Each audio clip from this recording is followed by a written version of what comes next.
Slow and steady wins the race. ধীর স্থিররাই বাজি জেতে।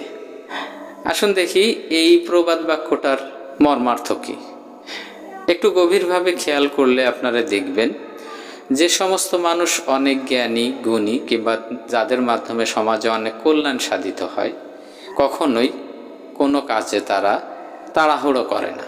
এটার একটা কারণ হলো তারা একটা জিনিস যেটা বোঝে সেটা হলো সময়ের সাথে কাজ করা।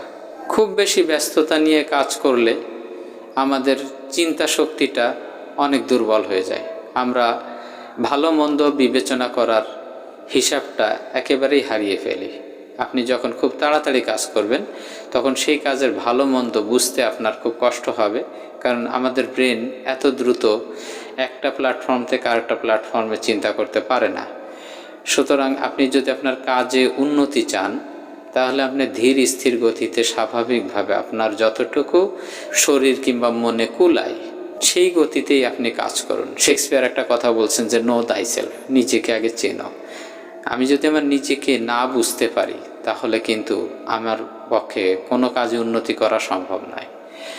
আগে নিজেকে চিনুন যে আপনি কি আসলে চঞ্চল প্রকৃতির মানুষ, না আপনি ধীর স্থির গতির মানুষ, না স্বাভাবিক গতির মানুষ। অন্যকে দেখে আপনার অনুকরণ করার কোনো প্রয়োজন নাই। তো 5 মিনিটে ভাত খায়, হ্যাঁ তো আমাকে 5 মিনিটে ভাত খেতে হবে। কিন্তু আদতে আপনি স্বাভাবিকভাবে ভাত খান দেখা যাচ্ছে 20 মিনিট ধরে।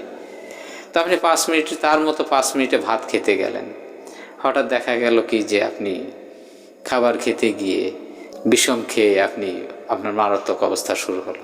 সো অন্যকে দেখে লাফালাফির কোনো প্রয়োজন নাই। নিজেকে জানুন যে আমি কোন নীতির ধারক, আমি কেমন মানুষ, আমার প্রকৃতি কী, আমার স্বভাব কী, আমি কেমনভাবে চলতে আমি অভ্যস্ত, কেমনভাবে চললে আমার কাছে ভালো লাগে, সেইটিকেই প্রিফার করুন।